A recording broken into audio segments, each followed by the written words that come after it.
बिस्मिल्लाहिर्रहमानिर्रहीम। आज के लेक्चर में हम बात करेंगे सेपरेबल डिफरेंशियल इक्वेशन के बारे में, जिसमें स्पेसिफिकली हम सेपरेबल ऑर्डिनरी डिफरेंशियल इक्वेशन की एग्जांपल को डिटेल में सॉल्व करेंगे ताकि आप ये सीख सकें कि सेपरेबल ऑर्डिनरी डिफरेंशियल इक्वेशन को कैसे सॉल्व किया जाता है, कौन सी टेक्निक इस्तेमाल की जाती है। सो बढ़ते हैं सोल्यूशन की तरफ, जिसके लिए सबसे पहले गिवन ऑर्डिनरी डिफरेंशियल इक्वेशन को लिख लेंगे, फिर इसकी कुछ सिंप्लीफिकेशन करना है। इसमें बेसिकली जो टेक्निक हमने इस्तेमाल करना है वो ये है कि y वाली सारी टर्म्स एक तरफ इकट्ठी करनी है और x वाली दूसरी तरफ। सो इससे पहले हमें थोड़ी सी सिंप्लीफिकेशन करना पड़ेगी राइट हैंड साइड पे जो हमारे पास फ्रैक्शन है इसके लिए। तब तक हम जो लेफ्ट हैंड साइड पे फ्रैक्शन है ऐसे ही लिखेंगे इसको। अब देखिए इन दोनों टर्म्स में से y कॉमन ले लेंगे, यहाँ से x बच जाएगा, यहाँ से 2 माइनस कॉमन ले लेंगे -1, ठीक है।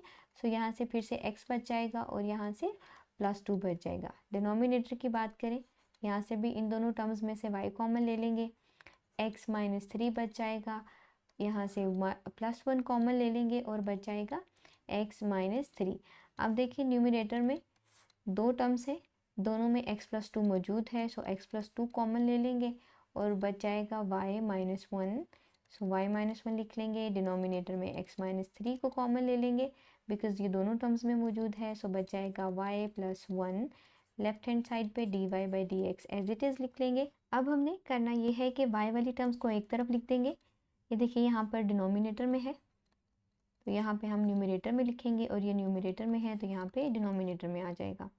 dx हम इस तरफ लिख देंगे, ये टर्म्स पहले से मौजूद हैं, इन्हें दोबारा से लिख देंगे x -3। देखिए अब हमने वेरिएबल्स को सेपरेट कर लिया है, मतलब y को हमने एक तरफ लिख लिया है और x को दूसरी तरफ। अब टेक्निक ऑफ सॉल्यूशन ये है हमारे पास कि दोनों को हम सिंपली दोनों साइड्स को इंटीग्रेट कर लेंगे।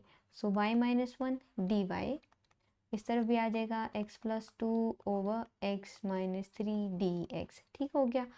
इसको y के रिस्पेक्ट से ही इंटीग्रेट करेंगे, इस साइड को with respect to x integrate करेंगे। यहाँ पर भी y की पावर 1 है, यहाँ पर भी y की पावर 1 है।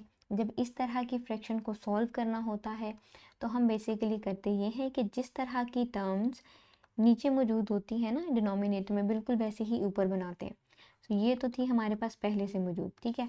हम इसमें 1 ऐड कर देंगे और 1 सब्ट्रैक्ट भी कर देंगे, ठीक हो गया। इसी तरह से इसको थोड़ा सा पहले सिंप्लीफाई कर लेते हैं, फिर हम इस तरफ जाएंगे। तो देखें y -1 को इकट्ठा कर लेते हैं, ये दोनों टर्म्स हमने इकट्ठा कर ली और ये +1 होगी हमारे पास +2 और डिनोमिनेटर में आ जाएगा y -1 dy। मज़ीद सिंप्लीफाई करेंगे हम इसको, इसमें करेंगे ये कि सिंपली इतनी टर्म को एक बार लिख लेंगे इस तरह से और 2 के डिनोमिनेटर में भी हम एक बार y -1 लिख देंगे। अगर आप इसका एलसीएम लें और दोबारा से ये यही शक्ल बन जाएगी, सिंप्लीफाई करेंगे तो आप दोबारा से इस पर पहुंच जाएंगे, ठीक है। अब ब्रैकेट में लगा लेते हैं क्योंकि हमारे पास दो टर्म्स हमने दो फ्रैक्शन की फॉर्म में लिख ली हैं dy। सो ये हमारे पास सिंप्लीफिकेशन हुई है। इसी तरह से राइट हैंड साइड पे भी हम सिंप्लीफिकेशन करेंगे।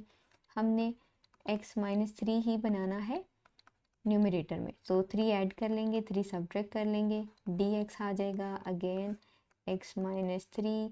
तो x ये -3 इधर लिख लेंगे, 2 + 3 आ जाएगा +5 dx और उसी तरह से बिल्कुल x -3 over x -3 +5 over x -3 bracket लगा लें क्योंकि दो टर्म्स हैं dx। अब हम इसको इंटीग्रेट कर लेंगे आसानी से। देखिए ये आपस में कैंसिल आउट होके ये सिंपल 1 हो जाएगा और ये टर्म एज इट इज़ आ जाएगी y -1 dy। इसी तरह से ये टर्म हमारे पास आ जाएगी 1 और ये आ जाएगी 5 over x -3 dx। Term by term distribute कर सकते हैं आप, 1 dy, एक बार 1 के साथ dy और इंटेग्रल और एक बार इस टर्म के साथ 2 ओवर y -1 dy। बिल्कुल इसी तरह से इस तरफ भी dx और 5 ओवर x -3 dx, ठीक हो गया। अब ये कांस्टेंट आप यहाँ से हटा के बाहर लिख सकते हैं, तो यहाँ पर 1 आ जाएगा, यहाँ पर 2। बिल्कुल इसी तरह से इस 5 को यहाँ से हटाएंगे और हम बाहर लिख लेंगे। सही होगा। इंटीग्रेट करेंगे, 1 की integration with respect to y is y। Denominator में जो टर्म है उसका डेरिवेटिव ऊपर मौजूद है, सो इस सूरत में इंटीग्रेशन आ जाएगी ln of absolute value of y -1 1 की इंटीग्रेशन x के रिस्पेक्ट से x है, फिर 5 और इसका भी derivative with respect to x ऊपर मौजूद है 1। सो यहाँ पे इंटीग्रेशन आ जाएगी ln of x minus 3 plus constant of integration. तो this is the required solution. इससे मज़ीद हम इसको सॉल्व नहीं करेंगे क्योंकि क्वेश्चन में मेंशन नहीं है कि इसको आपने सॉल्व करना है इस तरह से कि आप इसका एक्सप्लिसिट सोल्यूशन लिख सकें, y को बिल्कुल सेपरेट करना है। सो इस सूरत में इतना ही सोल्यूशन काफ़ी है, अगर आप चाहें तो मज़ीद सॉल्व कर सकते हैं। So this was today's lecture, जिसमें आज हमने सॉल्व की है एक सेपरेबल ऑर्डिनरी डिफरेंशियल इक्वेशन इंतहाई इजी वे में। अपकमिंग लेक्चर में मज़ीद एग्जांपल्स को सॉल्व करेंगे और different sort of ordinary differential equation जिसमें फ़र्स्ट ऑर्डर भी होंगी, हायर ऑर्डर भी होंगी, उनको सॉल्व करेंगे। सो अगर आप भी सीखना चाहते हैं ऑर्डिनरी डिफरेंशियल इक्वेशंस के सॉल्यूशंस को, आप चैनल को सब्सक्राइब कर सकते हैं ताकि आने वाली हर वीडियो आप तक पहुंचते रहे।